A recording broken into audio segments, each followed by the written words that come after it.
इन आरोपियों की पत्नी, इसकी मां, इसका भतीजा पूर्व में गिरफ्तार किया जा चुका था। मुख्य आरोपी रोहित तोमर और वीरेंद्र तोमर लगातार फरार थे। इन दोनों की संपत्तियों का ब्यौरा निकाला जाकर के इनके विरुद्ध में उद्घोषणा जारी करते हुए इन दोनों आरोपी के विरुद्ध में इनाम घोषित किया गया था। बाद में इन सभी दोनों की संपत्तियों को कुर्की कार्रवाई के लिए अधिग्रहित किया गया था। इसकी लगातार हम लोगों के द्वारा तलाश की जा रही थी, जिसके लिए कई अलग अलग पार्टियां अलग अलग समय पर सरहदी राज्य जिसमें मध्य प्रदेश, हरियाणा, उत्तर प्रदेश भेजे गए थे।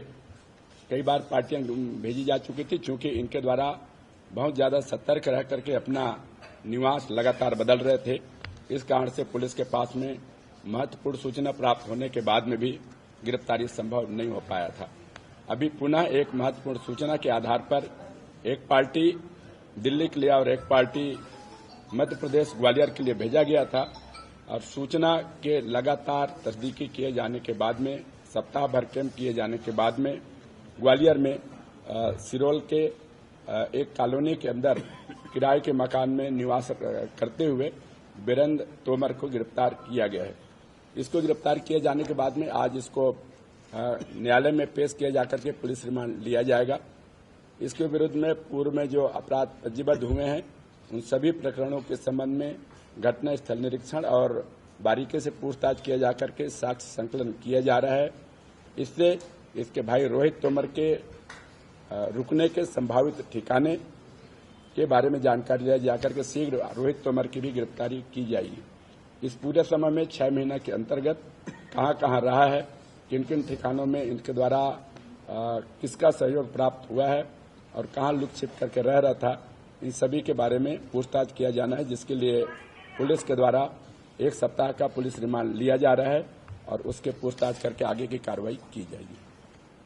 ये सर जो मकान किराए पे लिया इनके माध्यम से लिया था, वहाँ इनके तो आधार कार्ड वगैरह सब यहाँ जब्त कर लिए थे आपको? ये ऐसा तो नहीं कोई दूसरे नाम से वहाँ रह रहा है? नहीं, ये बताया कि मैं कि चूंकि ये अन्य प्रदेश का मामला था, कॉलोनी में निवासरत था, आरोपी को लोकेट करने के बाद में, मिलने के बाद में तत्काल समय पर यहाँ पहुंचना आवश्यक था। इसलिए अभी इसकी विस्तृत विवेचना की जानी शेष है। इसके पुलिस रिमांड लिए जाने के बाद में इससे पूछताछ किया जाकर, तथ्यों की तस्दीक किया जाकर आगे के संबंध में जानकारी एकत्र की जाएगी। वहाँ फ्लैट से कुछ जब्ती हुई है, कुछ सामग्री, कुछ ऐसी चीज? अभी हम लोगों की प्राथमिकता सिर्फ यही थी कि आरोपी तत्काल हिरासत में लिया जाए और उसको लेकर के समय पर यहाँ पहुंच करके न्यायालय में पेश किया जाए। इसलिए अभी इसके डिटेल सर्च या फिर पूछताछ किया जाना शेष है। आपने कहा कि कई जगहों पे लोकेशन मिला था, लेकिन सही समय पे ये वहाँ से फरार हो जाता है। क्या वजह रही सर इसके फरार होने की? टीम वहाँ पहुँच रही है, जानकारी मिल रही है, बावजूद ये वहाँ उस तक कैसे ये बात पहुँच जाती है? नहीं, इसमें कई बार ये होता है कि जब आरोपी मोस्ट वांटेड रहता है तो सतर्कता बहुत बरतता है। इसके द्वारा इतने दिनों तक डायरेक्टली कोई मोबाइल फोन वगैरह अपने से उपयोग नहीं कर रहा था। पुलिस के पास में उपलब्ध साधन संसाधन और जो सूचना थी उसके आधार पर ही पुलिस के द्वारा कार्रवाई की जा रही थी। हो सकता है कि पुलिस की जो सूचना थी वो कुछ अपुष्ट रही हो।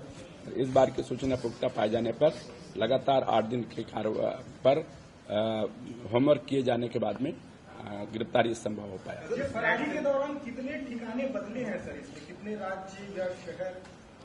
चूंकि अभी इसकी गिरफ्तारी की गई है, आज उसको पुलिस रिमांड लिया जाएगा।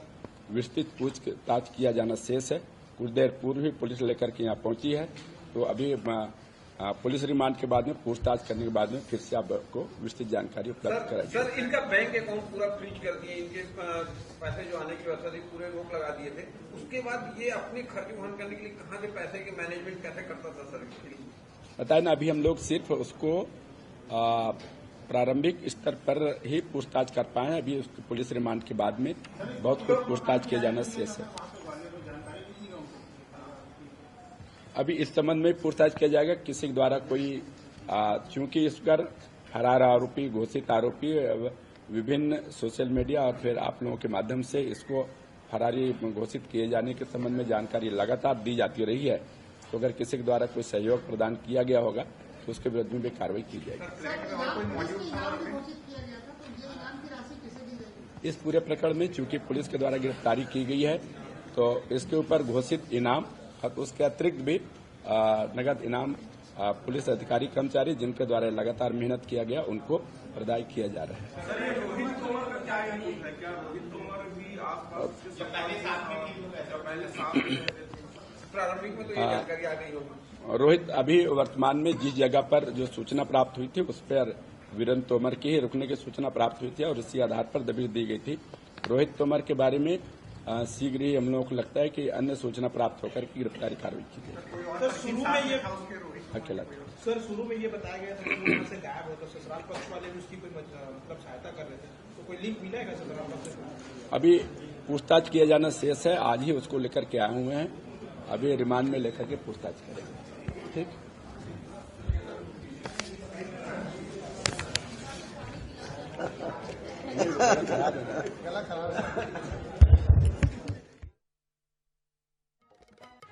वीरेंद्र सिंह तोमर की गिरफ्तारी को लेकर SSP Lal Umed Singh press conference कर रहे थे। हम उन्हें सुन रहे थे। उन्होंने तमाम जानकारियां जो है इस प्रेस कॉन्फ्रेंस के जरिए बताई है। लेकिन फिलहाल अभी आपको बता दें कि रोहित सिंह तोमर का कोई भी इनपुट पुलिस के पास नहीं है। वीरेंद्र सिंह तोमर की गिरफ्तारी ग्वालियर से कर ली गई है। पुलिस को सूचना मिली थी। सूचना मिलने पर पुलिस ने अलग अलग टीमों का गठन किया। उसके बाद ग्वालियर पहुंची ये पुलिस। ग्वालियर पुलिस की मदद से वीरेंद्र सिंह तोमर की गिरफ्तारी की गई। सड़क के रास्ते से इसे रायपुर लाया गया। उसके बाद आपको बता दें कि भाटा गांव क्षेत्र जहां इसका बंगला है, जहां इसका आशियाना है, उस क्षेत्र में वीरेंद्र सिंह तोमर का जुलूस भी निकाला गया। जुलूस के दौरान वीरेंद्र सिंह तोमर अचेत होकर, बेहोश होकर गिरता हुआ भी नजर आया, जो तस्वीरें निकलकर सामने आई हैं आपके स्क्रीन पर है।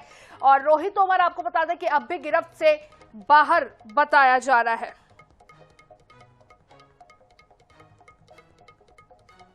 सूदखोरी, रंगदारी और अवैध हथियार रखने के केस में फरार चल रहे हिस्ट्री शीटर वीरेंद्र सिंह तोमर को रायपुर पुलिस ने मध्य प्रदेश के ग्वालियर से पकड़ा है। वीरेंद्र तोमर बीते 5 महीनों से पुलिस को चकमा दे रहा था। क्राइम ब्रांच और पुरानी बस्ती पुलिस वीरेंद्र तोमर को रायपुर लेकर पहुंच चुकी है।